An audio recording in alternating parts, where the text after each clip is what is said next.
L'accord est-il conclu? Ce vendredi, les États-Unis et l'Iran vont signer un protocole d'accord.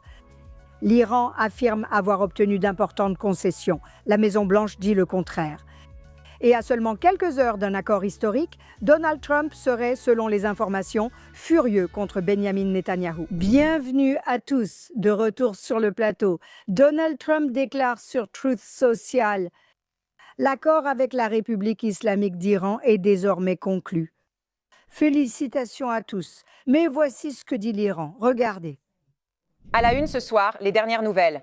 L'Iran déclare sa victoire à l'instant. Le ministre des Affaires étrangères est passé à la télévision ce soir pour faire cette déclaration. Que vous avez le dessus et le dessous. Nous sommes les vainqueurs de ce champ de bataille. La République islamique d'Iran est sortie victorieuse. Le peuple iranien a remporté la victoire. Ce n'est pas un slogan. Ce n'est pas une exagération. Les États-Unis ont été contraints de signer un accord pour mettre fin à la guerre avec la République islamique d'Iran et le Front de la Résistance. Pour atteindre ses objectifs sinistres, il a subi de lourdes défaites dans la poursuite de tous ses objectifs stratégiques. Alors que la République islamique d'Iran a remporté des victoires éclatantes dans cette guerre, en fait, l'ennemi lui-même a été contraint de demander un cessez-le-feu et des négociations. D'accord, j'ai vraiment le tournis. Le tournis à cause de tout ce qui s'est passé ces dernières semaines. Un côté dit qu'il a le droit de continuer à enrichir de l'uranium. C'est bien sûr le côté iranien. Et les États-Unis ont dit qu'il n'y aura jamais d'enrichissement nucléaire sous aucune forme. Ruti, je sais que tu es impatiente de commencer. D'accord, tu as le tournis à cause de ce que disent l'Iran et les États-Unis. J'ai le tournis à cause de ce que dit le président Trump, de ce qu'il change toutes les 5 minutes et de ce qu'il tweet toutes les 5 minutes, d'accord? C'est ça mon tournis. Et je voudrais juste dire que tu as raison, leurs discours sont toujours opposés. Mais une chose est claire, peu importe ce qu'il y a dans l'accord en ce moment ou dans le protocole d'accord. Et pourquoi cela n'a-t-il pas d'importance?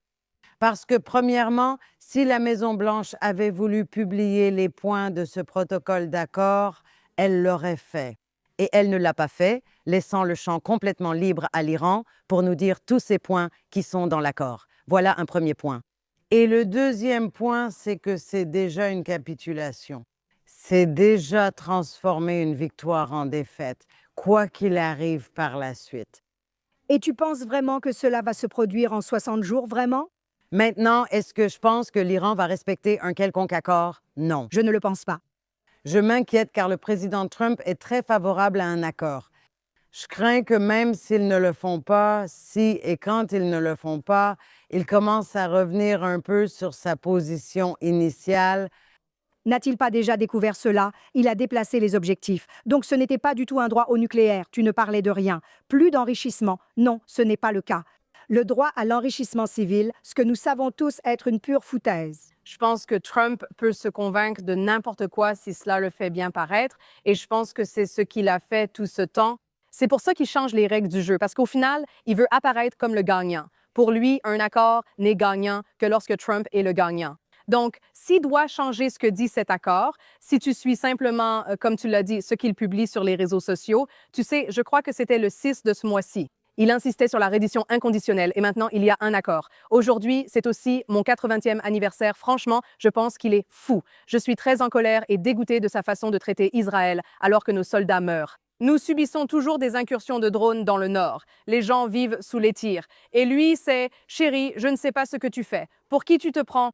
Je suis désolée. Tu fêtes tes 80 ans, tais-toi et laisse-nous gérer le Moyen-Orient si tu ne veux pas tenir ta parole. J'en ai fini avec lui. J'en ai fini avec lui. » D'accord. Bella, y a-t-il une chance, puisque nous étions du même côté là-dessus, que tout cela pourrait être une ruse sophistiquée pour pardonner le temps? Les 60 jours pour terminer la Coupe du Monde, pour avoir le 4 juillet 250 ans, pour relancer les économies du monde, pour enlever la pression économique sur son administration, pour se débarrasser des isolationnistes. Est-ce que ça pourrait être ça? Y a-t-il encore une chance? Aïe. Aïe, aïe. J'ai l'impression que tu as un coup du lapin. J'ai un déjà-vu. D'accord. Par rapport à ce qui s'est passé quand tous les otages venaient juste de rentrer à la maison, Trump était ici à Jérusalem. Tout le monde applaudissait. Qu'est-ce qui s'est passé? Nous avons fait rentrer les otages chez eux. Nous avons ramené les otages. Mais qu'est-ce qui s'est réellement passé dans la manière de traiter avec les terroristes? Pour moi, je suis pour changer les critères en cours de route. Je suis d'accord que nous étions heureux pour une chose, mais je me demande toujours, le Hamas s'est-il désarmé? Avons-nous atteint? Et ça prend plus de temps dans chaque domaine. Donc spécifiquement pour ça, je regardais la situation en me disant, d'accord, donc c'est 2 heures, puis 3 heures. Tu parles de 2 heures qui durent une éternité, ou alors dans 2 heures, l'accord sera signé. C'était environ 6 heures plus tard, juste à temps pour le combat de l'UFC ou ce qui se passe aux États-Unis. Mais ensuite, quand c'est arrivé, c'était juste à temps pour qu'il puisse s'asseoir et profiter de son anniversaire et de, tu sais, la fête du drapeau et tout ça. Je comprends et c'est super. Je veux vraiment rester de son côté autant que possible et dire « tu as une habilitation de sécurité que je n'ai pas. Je n'ai pas les informations que tu as. Je suis juste une civile avec une opinion qui prend les informations qu'on me donne et les remet en question sous tous les angles. Mais je pense que là où en sont les gens en ce moment, c'est qu'ils sont épuisés. Oui, Des vies ont été perdues bien au-delà. À un moment donné, je me dis, si vous allez continuer comme ça, alors pourquoi ne laissez-vous pas Israël gérer ce qu'Israël doit gérer, sans intervenir et saper ce qui se passe actuellement au Moyen-Orient? Je comprends la situation entre les États-Unis et la façon dont les États-Unis se sont engagés en termes de soutien et s'assurent vraiment de montrer qui ils sont en tant qu'alliés d'Israël. Mais je pense que quand les dirigeants agissent de cette façon, alors qu'ils ont toujours été proches et qu'on l'a déjà vu auparavant, il a déjà dit « Qu'est-ce que tu fous ?» Mais c'était toujours un peu du théâtre. Et on a vu ça avant la guerre de juin l'année dernière. C'est pourquoi j'essaie encore d'accorder le bénéfice du doute. J'ai été interviewée à la radio israélienne ce matin et ils étaient là. Vraiment? J'ai dit oui, je crois qu'il y a beaucoup de théâtre là-dedans. En diplomatie, il existe aussi l'ambiguïté constructive, ce qui signifie que chacun interprète les choses à sa manière. Je vois les choses autrement, d'où ton écriture sur le déjà-vu. C'est ce qui s'est produit avec Gaza. Les otages sont revenus. Oui. Nous avons ramené les otages quand il a dit que l'accord était conclu et que le Hamas a répondu quoi? Et il a en quelque sorte imposé l'accord en disant qu'il était conclu. Y a-t-il une chance? J'y reviens encore parce que je veux croire que Trump ne veut pas signer un accord équivalent au JCPOA d'Obama. La dernière chose qu'il veut, c'est être Obama. Il y a toujours une chance, Jim Carrey, mais Trump pense surtout au marché, au pétrole, à l'économie. Voyez comment il parle, il ouvre tout. Faites le plein, le commerce du pétrole est ouvert comme avant. Qu'avez-vous gagné? Rien. Je pense qu'il se soucie des marchés. À chaque fois que ça commence à monter, il fait une annonce folle qui fait tout redescendre. Je pense qu'il se soucie plus des marchés que du peuple iranien que du peuple israélien et honnêtement, je suis désolée. Je pense qu'il en a fini. eh bien, en fait, même si je suis d'accord avec Shoshana, je suis aussi d'accord avec toi dans une certaine mesure, Fleur, parce que nous avons vu comment il a créé des stratagèmes élaborés afin de lancer des attaques surprises. C'est étrange que ce soit une surprise alors que tout le monde sait que ça va arriver. D'accord, c'est compliqué. Oui. Mais j'ai arrêté de penser ça ces dernières semaines. Jusqu'à il y a 2 semaines, si tu m'avais demandé, j'aurais dit oui, c'est une manigance. Je ne ressens plus ça maintenant. Ce n'est pas seulement à cause des marchés et tout ça, mais aussi il semble qu'il ait perdu tout intérêt et qu'il veuille simplement crier victoire. Quand tu dis que ça le fait bien paraître, je pense au contraire que ça le fait mal paraître.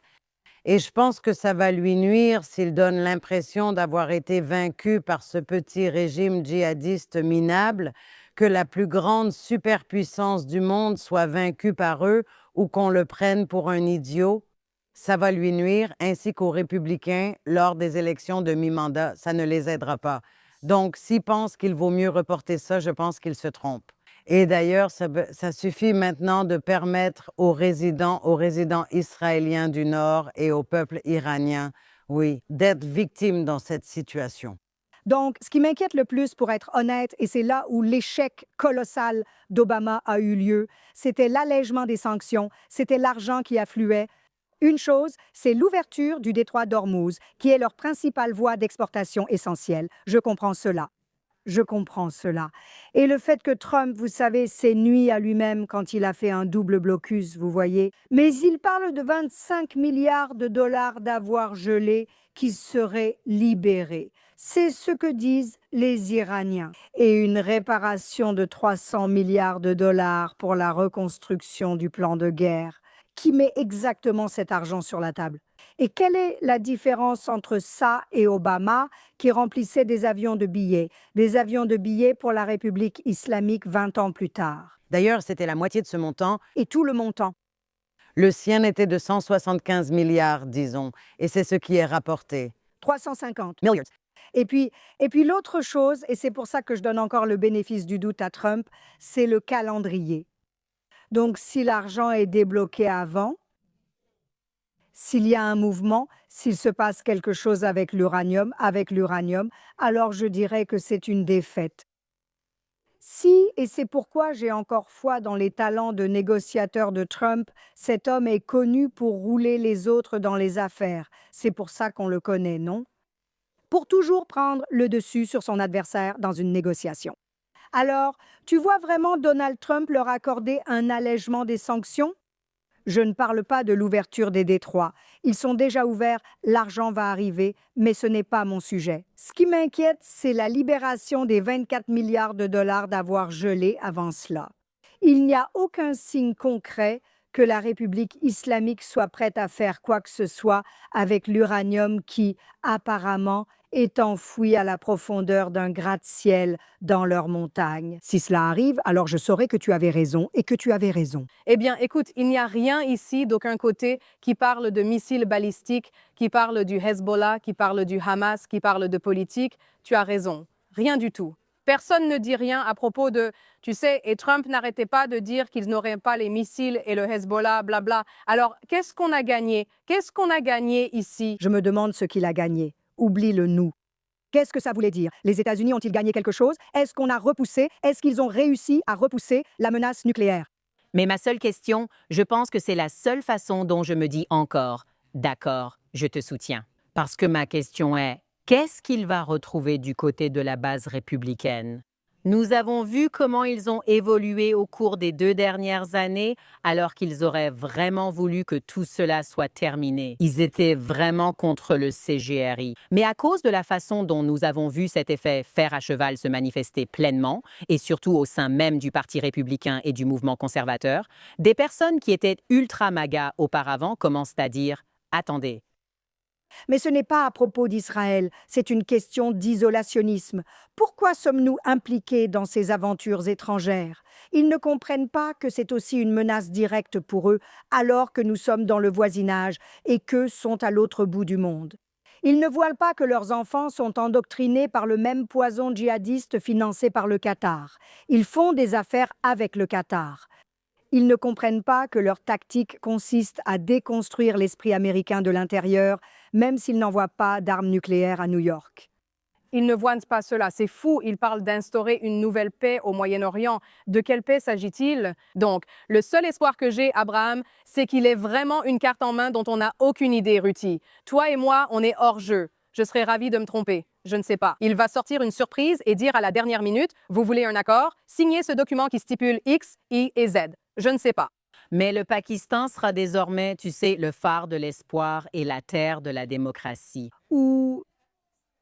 Puis la Norvège aussi. Ils sont devenus la Norvège maintenant, pour l'amour de Dieu. Mais tu vois, voilà le problème. Le problème, c'est qu'à chaque comparaison avec le Venezuela, je dis qu'ils ne réalisent pas que les Vénézuéliens ne sont pas des djihadistes, mais autre chose. D'accord. Et tu ne peux pas appliquer le même genre de tactique. C'est une chose. Et ils ne semblent pas non plus comprendre que chaque fois que l'Occident utilise le mot paix, la paix partout et la paix qui éclate, Oui, les islamistes radicaux, eux, l'entendent comme une faiblesse. faiblesse. Et la perception, c'est 99% au Moyen-Orient. Donc, tu peux avoir la meilleure armée du monde. Et si tu ne les bats pas sur le plan du récit et de la perception, tu es foutu. Et je pense que même si tu as raison et que Trump a un grand plan, Oui, et que le grand plan est d'accord, au final, ça servira son ton. Par exemple, le ton qu'il utilise envers Netanyahou par rapport au ton qu'il utilise envers Poutine, le président Xi de Chine, le Pakistan et Tank al-Shara de Syrie. Celui-ci est tellement beau, celui-là est gentil, celui-là est charmant, celui-là... Et Bibi, il dit « Qu'est-ce que tu es? T'es sacrément stupide. » Maintenant, je pense que le ton compte parce que dans le passé, ce que nous avons vu à plusieurs reprises, ce que nous avons remarqué entre la différence entre le secrétaire d'État Marco Rubio et le vice-président J.D. Vance, c'est qu'il y avait une différence de ton. Donc, quand J.D. Vance a dit « ce n'est pas notre politique actuelle de… » ou quand Marco Rubio a déclaré « ce n'est pas notre politique actuelle qu'Israël étende sa souveraineté sur la Judée et la Samarie », par exemple. Oui, Son ton était « nous sommes amis ». oui, Et pour le moment, ce n'est pas possible. oui. Et J.D. Vance était de mauvaise humeur. Il s'est montré bougon et en a parlé sur un ton désagréable. Quand le ton est désagréable, c'est un signal de premier ordre pour les ennemis. Pas seulement les ennemis d'Israël, mais aussi ceux de l'Amérique. Bien sûr, à moins que tout cela ne soit qu'une ruse, je veux... Garde ton espoir, j'adore ça.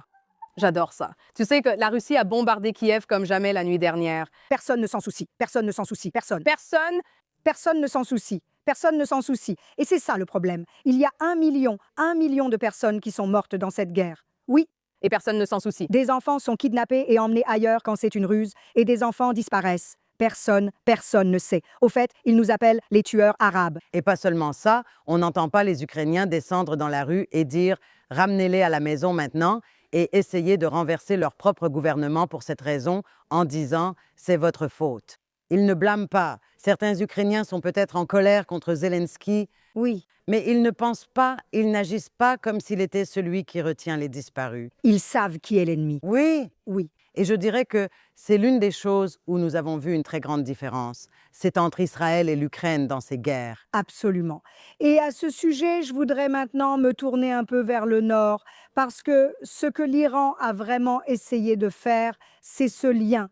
Nous savons qu'il y a un lien parce que nous savons que le Hezbollah est leur armée à la frontière nord d'Israël. Nous savons que notre peuple souffre. Des entreprises ont disparu. Les enfants courent dans les abris. Tout le monde est en difficulté. Les missiles n'ont pas cessé. Quel cessez-le-feu! Plus que ça, nos garçons et nos filles sont tués par ces drones venant du Hezbollah, qui sont fournis par la Russie, je pense, ou la Chine, Dieu sait qui.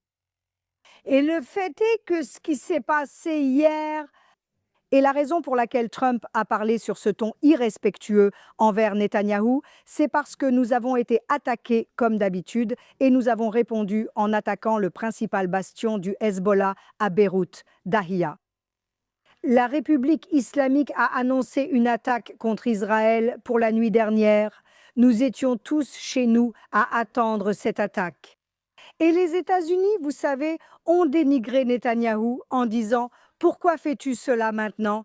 Ne gâche pas mon accord, même si nous répondons à une attaque directe. » Et la rumeur dit que quelque chose a été donné à Téhéran pour ne pas attaquer Israël. Ruti, tu en parlais plus tôt. Dieu seul sait ce que c'était. Eh bien, nous ne savons pas, mais nous savons une chose avec certitude, c'est que les négociations entre Israël et le Liban à Washington ont eu lieu, ces discussions où nous étions tellement soulagés. Le gouvernement libanais reconnaît enfin que nous luttons ensemble contre le Hezbollah.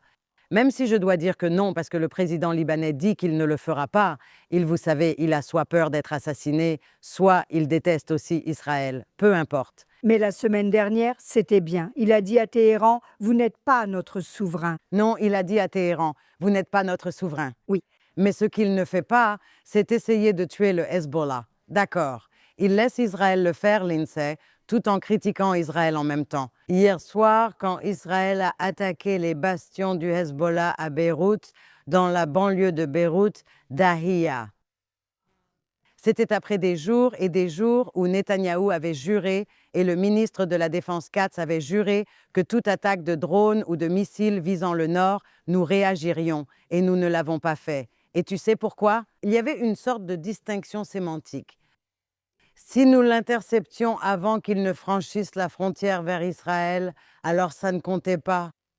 Nous les avons laissés lancer des missiles et des drones sur nous jour après jour. C'est seulement hier que finalement Netanyahou a dit « D'accord, il faut qu'on le fasse ». Oui, j'attendais jour après jour. Et même ainsi, c'était encore très ciblé. Donc en fait, Netanyahou essaie toujours vraiment de rester dans les bonnes grâces de Trump, tout en disant aussi que nous devons nous défendre. Il est dans une situation impossible. C'est un imposteur, je suis d'accord. Et en ce qui concerne le Liban, tu disais tout à l'heure, Shoshana, que les gens sont maintenant... Ils vont déjà vers le sud, c'est-à-dire les Libanais qui ont évacué parce qu'on leur a demandé d'évacuer pour qu'ils ne soient pas blessés. Mais en plus, les terroristes en profitent évidemment. Et maintenant, ils reviennent tous, ils affluent de nouveau. Le problème, c'est qu'ils disent qu'un accord est en cours de signature. Tout le monde sait que l'Iran a toutes les cartes en main. Tout le monde sait que l'Iran contrôle le Liban, sauf apparemment Trump. Mais la façon dont je le vois, c'est que le 2 poids, 2 mesures est littéralement juste ici, maintenant. On n'a pas besoin d'aller si loin. Un E, américain E. Un hélicoptère militaire américain est abattu. Il n'y a pas de victimes. Les États-Unis ont littéralement réagi tout de suite après cela. Ils ont riposté immédiatement. Il n'y a pas eu de question du genre « Pourquoi avez-vous fait ça ?» Peut-être que vous auriez dû attendre. Non, ils ne l'ont pas fait.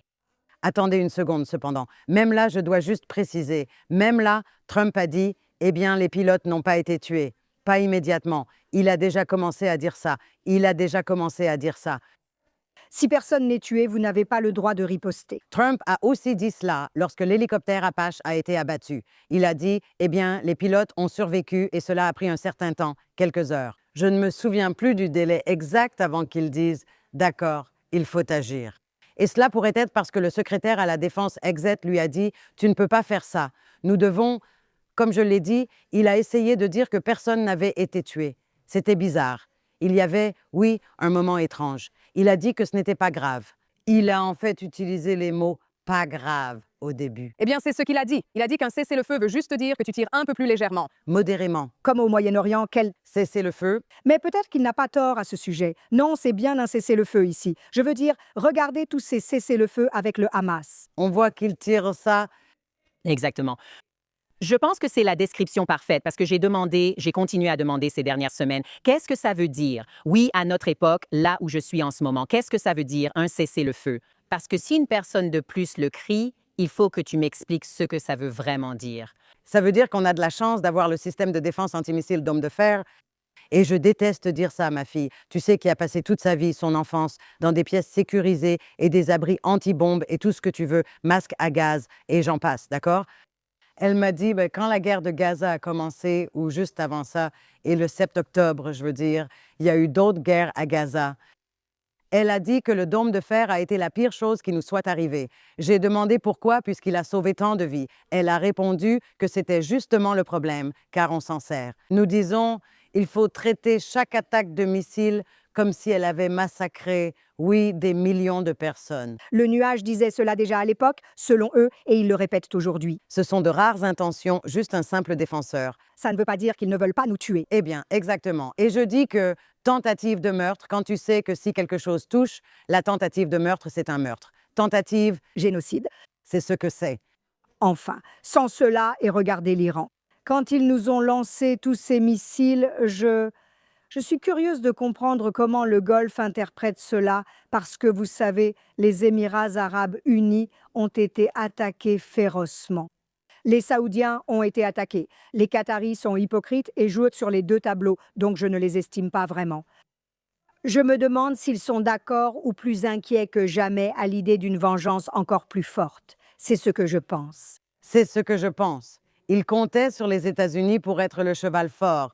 Israël et les États-Unis, d'ailleurs. Parce que la seule chose que les États du Golfe avaient, c'est le respect pour Israël. Oui. Du respect. Ce n'était pas seulement un grand amour, mais aussi du respect et la compréhension d'intérêts communs. Et ils observaient très attentivement, et ils le font toujours. Et l'idée que si Donald Trump est faible et qu'ils seront attaqués, il n'y a plus aucune raison de mener cette guerre. Tout ce qu'ils feront, c'est souffrir. Et donc, je veux dire, c'est une autre raison pour laquelle son message, ce que Donald Trump a laissé entendre, est dangereux. Eh bien, 60 jours si c'est signé vendredi, ça nous amène à la mi-août. Donc je suppose qu'il va juste falloir attendre et voir. Et en attendant, on va se sentir mieux en dénonçant les salauds de la semaine. D'accord. c'est l'heure du salaud de la semaine. Je pense qu'on devrait faire imprimer des t-shirts. Tu aimerais voir des t-shirts imprimés avec le salaud de la semaine. Qui est ton salaud de la semaine? On va commencer avec toi, Bella. Qui est ton salaud? Mon salaud de la semaine cette semaine, c'est Austin Franco, le jeune de 19 ans de l'Université Cornell aux États-Unis, qui a refusé un entretien parce qu'il a dit qu'il ne voulait pas être interviewé ni travailler pour un juif. Qui maintenant a des néo-nazis et, tu sais, des fascistes anti-juifs et anti-Israël qui lancent des campagnes GoFundMe pour lui? Je crois que la nouvelle s'appelle quelque chose comme « Sauver, aller quelque part ». Leur objectif est 100 000 $ et ils ont presque 10 000 alors que ça a été lancé hier soir. Il y a moins de 12 heures. C'est une arnaque. On le sait, mais c'est un peu à courte vue parce que s'il ne veut pas travailler pour des Juifs, il n'aura vraiment jamais un bon boulot, n'est-ce pas? Non, ce n'est pas ça. Montons dans ma chambre, surtout en considérant qu'il va être diplômé en relations industrielles et du travail. Eh bien, il trouvera un emploi chez les communistes qui lui verseront 10 000 $ par an à vie. Ils entendront les harmonies, ce sera une blague. C'est vrai, Bernie Sanders, c'est un juif. Vas-y, mais c'était partout. C'est étrange pour moi, c'est toujours ce genre de personne. Ce sera quelqu'un qui ira tirer sur, vous savez, un PDG de quelque chose. Soudain, une obsession de libérer cette personne apparaît, alors qu'elle n'a rien fait de mal. Et il y a des adultes qui soutiennent quelqu'un qui, s'il m'avait dit « Tu sais quoi, j'avais 19 ans et je ne savais pas mieux, et peut-être que je suis prête à apprendre. » Même là, je me dirais « Bon, tu es un idiot, mais d'accord. Tu viens juste de découvrir ce que c'est de jouer et d'assumer les conséquences en tant qu'adulte. » Mais à 19 ans, dans le climat dans lequel on vit en ce moment, et avec le fait que tout est tellement accessible et tellement poussé et encouragé aux États-Unis, je n'ai aucune pitié pour toi. Et honnêtement, j'espère vraiment que tu ne travailleras jamais pour un juif. J'espère que tu ne trouveras jamais de travail. Oui. Je le souhaite sincèrement pour toi. Et j'espère que tu retiendras cette leçon, que tu la partageras et que ta famille la ressentira au plus profond d'elle-même, parce que ceux qui t'ont élevé t'ont laissé tomber. Wow, ouh! D'accord, très bien, je réalise. Très bien, excellent. Pour moi, une nouvelle douche, ça m'a donné une nouvelle âme. Je l'ai entendu, ma sœur. Horrible. Waouh. Ça non, mais tu sais quoi? Tu sais qui va bientôt travailler pour Drew? Christiane Amanpour. Si elle rit, si elle rit, si elle rit, ce sera Barry Wise, bon sang. Tant mieux pour toi. Shoshana, qui est ton salaud cette semaine? Je voudrais juste dire que mon salaud est un salaud récidiviste. Et tu sais, je me suis dit, eh bien, peut-être que je devrais donner à quelqu'un d'autre la chance d'être mise en avant, mais non, non, tu le mérites. Tu as réussi à faire surgir en moi un mot que je ne prononce jamais. Je ne vais pas le répéter, tu n'y arriveras pas. Voilà ce que mon salaud avait à dire cette semaine. Elle a dit « Change tes médicaments ». Mais à qui parlait-elle? C'était Francesca Albanese. Nous devrions vraiment juste la mettre « Fais mieux, ce chien, nous devrions le faire. » Nous devrions faire un... Le Hall of la honte. Je ne supporte pas cette femme parce qu'elle est tellement misérable. C'est une femme tellement méchante. C'est une nazie. Tu es une nazie. Je ne traite pas beaucoup de gens de nazis. Tu es une nazie. Elle dit à Sonia Boldenker, qui est la mère d'une jeune femme, Caroline Bull, qui a été assassinée près d'Oz le 7 octobre, qui a partagé sur X qu'elle avait été confrontée à une hostilité ouverte envers Israël lors d'un événement cinématographique à Berlin, où Francesca se trouvait. Et elle s'est moquée d'elle, comme si elle avait réellement lu le tweet, tapé sa réponse, appuyé sur envoyer et ne l'avait même jamais supprimé. Donc c'est quelqu'un qui n'est pas seulement une nazie, mais qui est fière d'être une nazie. Et elle répond à cette femme qui disait avoir reçu beaucoup d'hostilité à ce festival de cinéma à Berlin par « Change tes médicaments ». Oui. Une mère d'une fille assassinée. Je n'ai plus de mots. Il n'y a pas de mots. Je n'ai plus de mots pour quelqu'un d'aussi dépourvu d'âme. Elle me rappelle ces créatures, ces gars dans Harry Potter qui aspirent les âmes. Les tourmenteurs. Les détraqueurs, les mentors détraqueurs, oui. J'ai l'impression qu'un détraqueur a vidé l'âme de cette femme. Elle n'est plus qu'une coquille de nazi. Tu es ma crapule de la semaine. Si Dieu le veut, Bezrat Hachem, je mettrai ta photo ici car tu le mérites. Oui, et pour revenir à Barry Weiss, là, je viens de lire un rapport disant que 60 Minutes allait faire un documentaire sur Francesca Albanese, un documentaire très doux, complaisant, et il la glorifiait. Et devine qui l'a demandé? Oui, Barry Weiss. Voilà, mais aussi autre chose pour revenir à ça, c'est que si elle peut dire quelque chose comme ça à quelqu'un qui souffre vraiment, c'est tellement dégoûtant. Et si tu disais à l'amant de ta fille de changer de médicament, dis à Greta Thunberg de changer de médicament. Oh, d'accord, tu es dur. Es-tu un robot? Balmy est en feu cette semaine, oui. Ruti, qui est le tien? Au fait, si tu veux avoir des salauds, des récidivistes, tu pourrais carrément mettre leurs photos partout sur ce T-shirt, celui que tu as imprimé. Oh, c'est une bonne idée.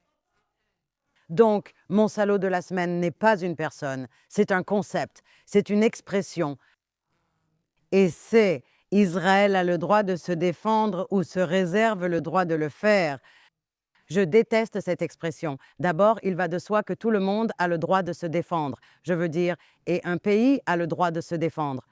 Non, Israël, même en disant cela, non, aucun autre pays, non, personne ne dit jamais cela à propos de qui que ce soit ou de quoi que ce soit d'autre qu'Israël. Oui, Et ce que cela indique, c'est qu'il y a une sorte de doute sur le fait qu'elle en ait le droit ou non. Et donc, on veut se positionner du côté d'Israël. Tu as dit, oui, Israël a le droit de se défendre. Eh bien non, Israël a le devoir non seulement de se défendre, mais aussi de prévenir, d'être agressif et de prévenir toute attaque qu'il perçoit. Nous avons subi bien trop d'attaques où des Juifs sont morts simplement parce que nous avons dû nous défendre au lieu d'attaquer en premier. Et cela vaut pour la guerre des 6 jours. Eh bien, nous l'avons fait, mais c'était à la dernière minute. Cela vaut aussi pour la guerre du Yom Kippour.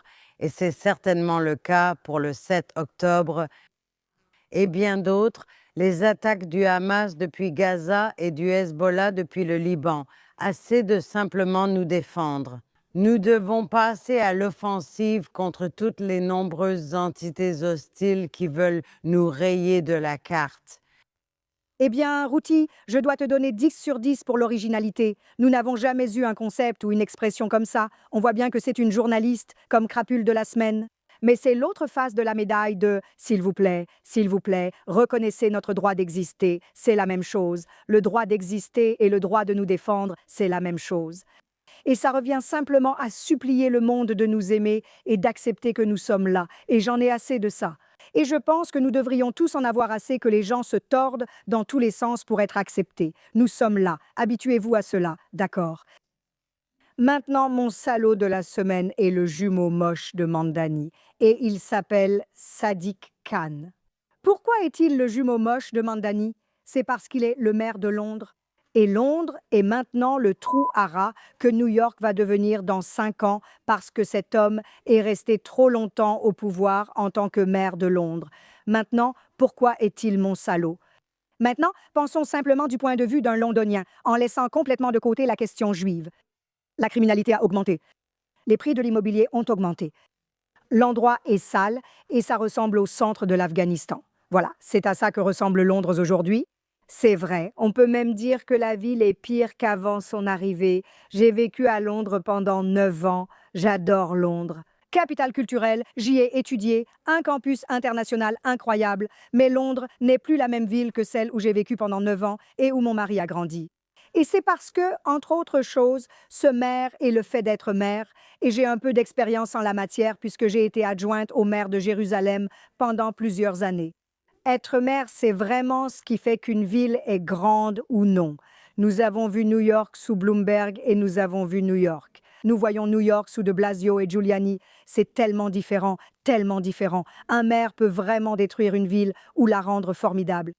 Et Sadiq Khan a sans doute rendu Londres moins propre, moins sûr, moins efficace. Mettez cela de côté, il a aussi permis à tous ceux qui haïssent Israël de semer le chaos, de semer le chaos. À Londres, il y a des manifestations chaque semaine rassemblant 100 000 personnes. On ne stoppe pas les auteurs de mort aux Juifs ou mondialiser l'intifada, on leur donne même du pouvoir. Et le summum de tout cela, c'était il y a quelques jours, lors d'un événement immobilier. Nous avons vu cela aussi à New York, un événement immobilier pour les personnes qui souhaitent acheter une propriété en Israël. Et ils organisent cela dans une synagogue. Ils laissent 1 millier de manifestants venir et aller jusqu'aux portes des synagogues. Rappelez-vous, nous avons eu 2 morts à Yom Kippour à Manchester. Nous avons eu des attaques au couteau à Golders Green. Nous avons eu de fausses promesses de ce maire terrible disant qu'il veut protéger les Juifs. Nous ne vous croyons pas, Sadiq Khan, parce que vos gens, les personnes à qui vous donnez du pouvoir, disent d'un côté « Juifs, partez » et de l'autre côté « N'achetez pas de biens dans la patrie où vous pourriez vous réfugier ». Qu'est-ce que c'est? Voulez-vous que nous restions ici ou voulez-vous que nous partions? Parce que si vous voulez que nous partions, il faut bien que nous allions quelque part, et c'est pour cela que l'État d'Israël existe, pour que nous puissions être un refuge sûr pour les Juifs que vous ne protégez pas. Un décodage social, et c'est grâce à notre ami commun, Steven. Qui a dit « Flop, s'il te plaît, fais-le revenir. Steven s'occupe de toi, ma chérie. » Sadiq Khan, tu as prouvé que tu es un maire inefficace et inutile qui donne du pouvoir aux haineux. Tout comme ton jumeau laid à New York, Mamdani va transformer la ville. Tu as fait la même chose. Tu as juste 5-7 ans d'avance. Tu es mon salaud de la semaine. Tous vous? J'ai failli prendre pour héros les Juifs qui sont sortis pour ça. Oui. Et ils ont dansé la hora dans les rues, juste à côté de ces personnes horribles. Ils disaient des choses terribles. J'ai oublié quoi, peut-être? Nous reviendrons. Des propos très menaçants. Non. C'est quoi ce bordel? Tu veux qu'on soit là-bas? Ou tu ne veux pas. Je vais laisser passer. Tu vas laisser partir quelqu'un. Tu veux aller sur la Lune? Après, tu diras qu'on l'a colonisée. C'est vrai. Mais tu sais, il y a une différence entre Mamdani et Sadiq Khan. Et c'est que les États-Unis ont un président. Je sais qu'on a passé beaucoup de temps à le critiquer. Un président qui ne tolère absolument aucun antisémitisme. Mais Keir Starmer en Grande-Bretagne, c'est une toute autre histoire. Il encourage totalement tout ça. Vous savez quoi? Keir Starmer, s'il était un simple panneau en carton comme Mostafa Khomeini, les gens ne verraient même pas la différence. C'est à quel point il est inefficace. Un panneau en carton serait aussi efficace que ce que vous avez actuellement au Royaume-Uni pour diriger le pays. Maintenant, nous devons purifier nos âmes et nos esprits, prendre soin de notre santé mentale avec les héros de la semaine, car il y a tellement de héros formidables. Commençons par toi, Ruthie. Qui est ton héros? D'accord, donc mes héros, j'ai 2 groupes. Et encore une fois, je sais que ce n'est pas une seule personne. Ce sont 2 groupes de personnes et ce sont des héros tragiques. Et ce sont le peuple iranien et les habitants du nord d'Israël. Oui. Les 2 peuples sont devenus des victimes totales, soumis au régime iranien, à la Maison-Blanche et à ses accords, inexistants, existants, peu importe. Avec le temps, ce sont des gens à qui on a dit au peuple iranien que de l'aide allait arriver. Et on a dit aux Israéliens du Nord que nous allions résoudre le problème du Hezbollah. Oui, ces 2 groupes de personnes sont des victimes absolues et ce sont des héros rien que d'avoir survécu à cela et d'y être parvenus. Certains d'entre eux sont plus patients que d'autres. Bien sûr. Je ne serai pas du tout patiente dans aucun des 2 cas. Et donc, je veux au moins leur rendre hommage pour la souffrance qu'ils endurent. Et je suis sûre qu'ils sont tous dévastés par ce protocole d'accord. Je suis d'accord avec toi. Les Iraniens du Nord ont eu une vie très difficile ces 2 dernières années et demie, mais aussi avant, parfois depuis des décennies. Ce n'est pas nouveau. Comme le peuple iranien d'ailleurs. Les Iraniens et les Iraniennes qui sont descendus dans la rue, et à cause de la coupure d'Internet, nous ne nous en sommes pas rendus compte. Et le monde n'a pas vu qu'ils ont continué les manifestations et qu'ils ont continué à les exécuter. Oui, ils continuent de les tuer dans la rue, puis de les arrêter et de les exécuter ensuite. C'est ce que vous ne voyez pas. Quand vous êtes très occupé à être obsédé par ce qui se passe ici, vous ne voyez pas ce qui se passe en Iran même. Oui, ce sont des héroïnes absolues. Merci, Ruthie. Shoshana, je retourne à Londres pour celle-ci. Un homme bien quand même. Oui, un héros. Le juge Jeremy Johnson, qui essaie, je suppose, de ramener, vous savez, ou de s'opposer à ce que fait son gouvernement en étant aussi indulgent avec les djihadistes. Et il a condamné 4 terroristes palestiniens à la prison pour ce qu'ils ont fait. Il y a eu une effraction chez Elbit Systems qui a causé 1,2 million de livres de dégâts et a entraîné un affrontement avec les agents de sécurité et les forces de l'ordre, laissant une policière avec le dos brisé. Oui. Ils ont percuté les grilles en camionnette, vêtues de combinaisons rouges, puis utilisé masse et pieds de biche pour casser le matériel. Oui. Et ils ont frappé la sergente Kate Evans 2 fois dans le dos avec une masse de 3 kilos, lui fracturant la colonne vertébrale. Oui, et il a été condamné pour avoir infligé des blessures corporelles graves. Je ne sais pas pourquoi il n'a pas été condamné pour tentative de meurtre, mais voilà. Oui, tu as raison.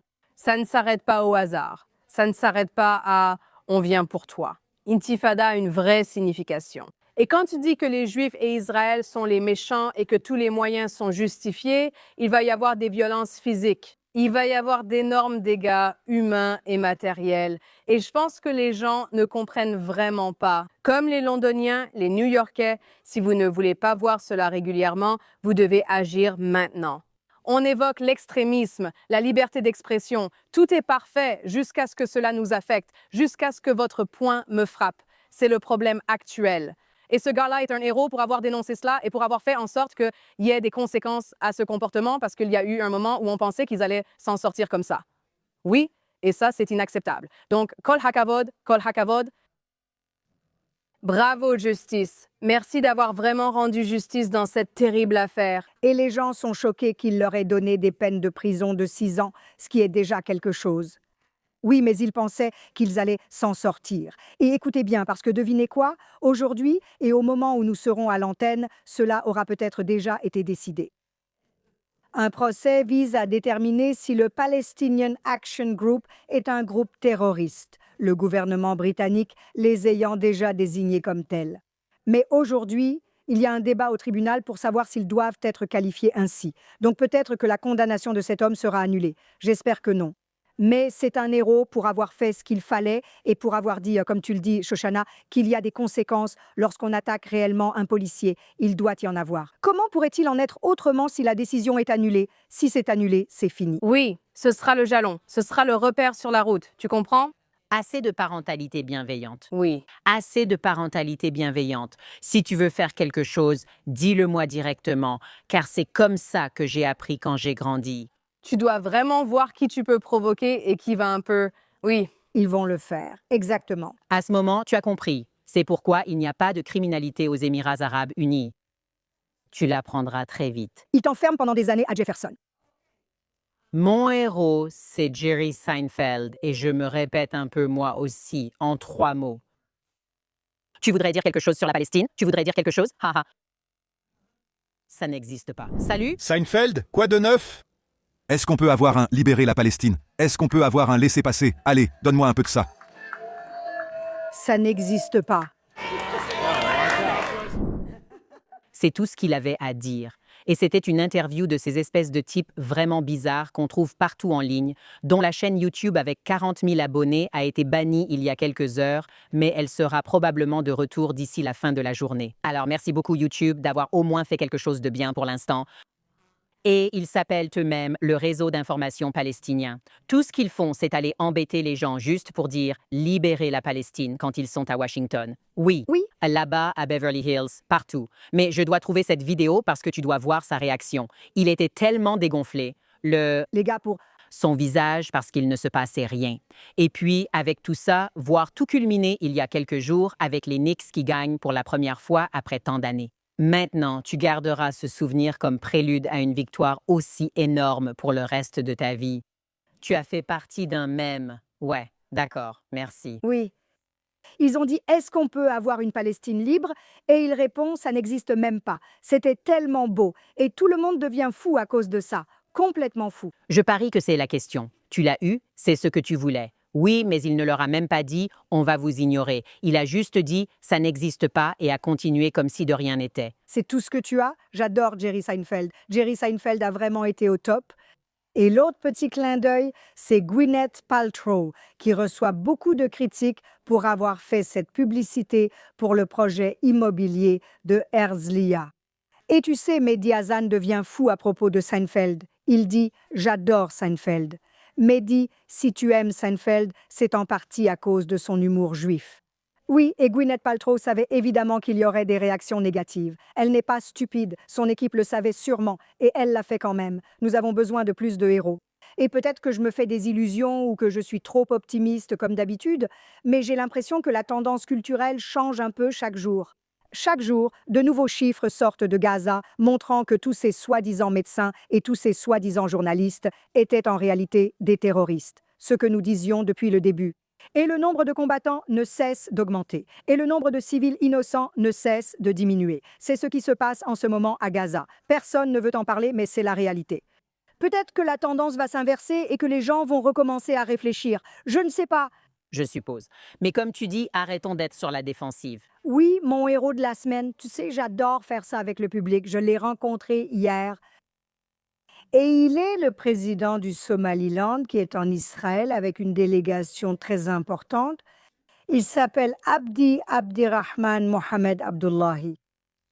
Et hier, il y a eu un déjeuner d'État présidentiel auquel j'ai eu l'honneur d'être invité. Ensuite, il a fait le tour pour nous rencontrer tous.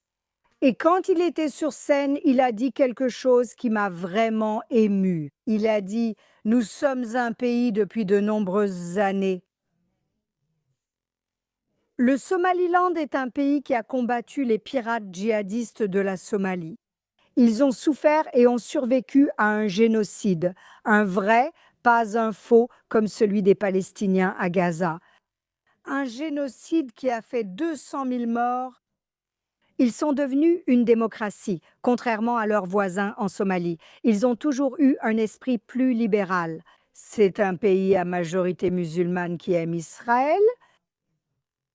Et il est venu. Il est venu en Israël à un moment très délicat avec toute une délégation. Il est monté sur scène à côté du président israélien Isaac Herzog et a dit « Israël est le seul pays qui nous a vus. C'est là que j'ai eu envie de pleurer. » Il a dit « Nous sommes un pays depuis de nombreuses années, mais vous êtes le seul pays qui nous a vus.